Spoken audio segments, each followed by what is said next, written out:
नाज़रीन, आज मैं मौजूद हूँ कराची के इलाके डिस्ट्रिक्ट औरंगी में।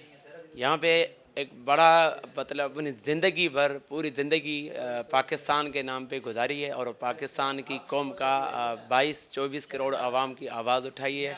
अभी तक भी इस बुढ़ापे के अंदर भी माशाल्लाह पाकिस्तान के नाम पे काम ही कर रहा है। एक बड़ा मुहब्ब वतन है जिसको पूरी कराची जानती नहीं है लेकिन पूरा मुल्क जानता है। उसका नाम है यूसुफ पाकिस्तानी। आइए मज़ीद हम यूसुफ पाकिस्तानी से भी पूछते हैं और ये बिलखुसूस 14 अगस्त जो है 14 अगस्त के हवाले से पूछेंगे। तो 14 अगस्त के हवाले से क्या कहानी है?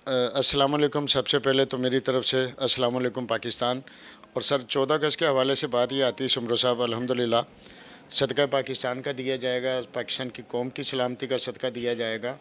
और इंशाअल्लाह ताला 28 मन फूलों की रैली है हमारी।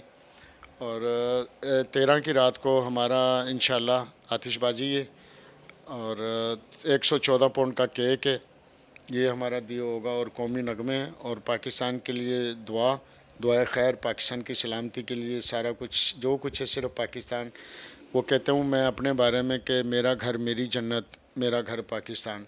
अल्लाह पाकिस्तान को और पाकिस्तानियों को हमेशा सलामत रखे, इसी सलामती के लिए सोचता हूँ और इसी के लिए काम करता हूँ। ये मोहब्बत जो ना, मैं आपको बताऊँ, मैं एक आम आदमी था, आज भी खैर आम आदमी हूँ, लेकिन उस वक्त मेरा कारोबार जो ना छोटा था।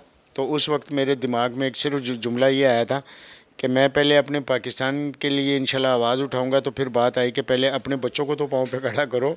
जब आप अपने बच्चों को पाँव पे खड़ा करोगे तो फिर आप किसी और के लिए भी कुछ बोल सकते हो, कुछ कर सकते हो। जब आप ही नाकाम हो तो आप किसी के लिए क्या कर सकते हो। और मेरा मकसद यही था कि पहले अपने बच्चों को खड़ा करो मेरा, ताकि मेरे घर का जो दाल दलिया रोटी है वो चले, उसके बाद मैं दूसरों के लिए आवाज़ उठाऊँगा। ये मेरा मकसद है। और तकरीबन ये समझ लें 15 साल पहले ये दिमाग में ये बातें आती थी। तो आज के जो हालात हैं, तो ये मैंने 5 साढ़े 5 साल पहले मैंने बोलने शुरू कर दिए थे। और लोगों ने मुझे ये भी कहा था कि यूसुफ भाई पागल हो गए हैं, कि जब मैं बोलता था कि आगे पाकिस्तान के हालात ठीक नहीं होंगे और पाकिस्तान को जो ना उस जगह पे ले जाया जा रहा है कि जहाँ पर मेरे पास मैंने बल्कि लिखवाया हुआ भी है। तो वो मतलब है कि नए पाकिस्तान जो मुझे नज़र आ रहा था, तब्दीली जो नज़र आ रही थी, वो मुझे यही नज़र आ रहा था। भूख अफलास नज़र आ रही थी, दंगा फसाद मुझे नज़र आ रहा था। और ये बेरोज़गारियाँ नज़र इसलिए आ रही थी जब आपके घर में या आपके मोहल्ले में या आपकी मार्केट में जब लड़ाई झगड़े होंगे तो वहाँ कस्टमर बाहर से कोई नहीं आता।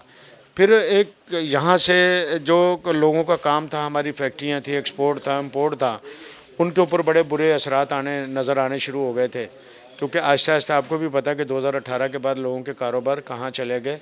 वो चीज़ें 3.5 साल में हम जब देखी हमने, तो हम यही बोलते थे कि आगे अंधेरे हैं बस, इसके अलावा कुछ नज़र नहीं आता था।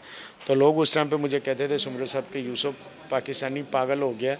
तो मेरा एक अगला जुमला होता था कि जिस दिन ये 22 करोड़, उस टाइम पे मैं 22 करोड़ बोलता था, कि जब 22 करोड़ आवाम पागल होगी तो फिर पता चलेगा, जब डिप्रेशन में चले जाएगी पाकिस्तान की आवाम, कारोबारी रुल जाएंगे, जो पढ़ा लिखा बच्चा है उसके बाद नौकरी नहीं होगी। तो वो ज़ाहिर है जब नौकरी नहीं है तो बेरोज़गारी का दूसरा नाम चोरी डकैती फांसी। हम पाकिस्तान के हालात कैसे सही होंगे। और पाकिस्तान मुझसे और आपसे और इंसानों से बनता है, ये तकलीफ़ थी। और इसी उस पर जो ना मतलब पहले भी सदके देता था, आज भी। अब लोगों को ज़ाहिर है पता चल गया, 2 साल से तकरीबन ओपन हूँ मैं। तो बस सलामती पाकिस्तान की और पाकिस्तान के इदारों की, यही मेरा सब कुछ है। ये सर मैं आपको बताता हूँ, महाजिर हो गया, सिंधी हो गया, बलोच हो गया, शराइकी हो गया, पंजाबी, पठान, कश्मीरी, गिलगिती, ये सारे जब सर ये एक जगह जमा होते हैं तो फिर बनता है पाकिस्तान।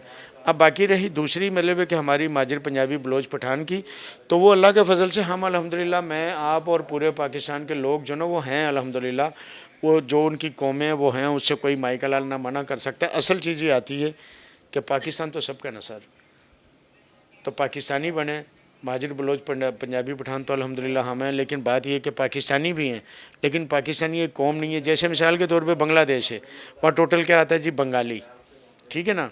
वो लोग अपने आप को बंगाली कहते हैं या जो भी उनके मामला है, क्या हम पहचान ज़ाहिर कौमें तो वहाँ भी होंगी। तो सिर्फ पाकिस्तानी कौम अगर पाकिस्तानी बन जाए ना, तो मैं समझता हूँ एक झंडा एक एजेंडे के नीचे आ जाए तो इंशाल्लाह ताला, सियासत अपनी अपनी, मुल्क सबका है। तो पाकिस्तान की सलामती के लिए तो सबको काम करना चाहिए, क्योंकि इंसान ज़िंदा रहेंगे तो सर हम पाकिस्तान भी हमारा खूबसूरत है, اور اللہ اس کو تا قیامت رکھے، یہی اللہ سے دعا ہے اور یہ میری کوشش ہوتی ہے۔ پھول جو ڈالتا ہوں وہ زندوں پہ ڈالتا ہوں کہ مردے کو کیا پتہ کہ میرے اوپر کون پھول برسانے آیا اور کون نہیں آیا، زندہ کو تو خوشی ہوتی ہے۔ تو یہ صرف میں کوشش کرتا ہوں کہ تھوڑی دیر کے لیے اگر میں کسی کو خوش کر سکتا ہوں تو یہ بھی ایک بہت بڑا اجر عظیم ہے اللہ کی طرف سے۔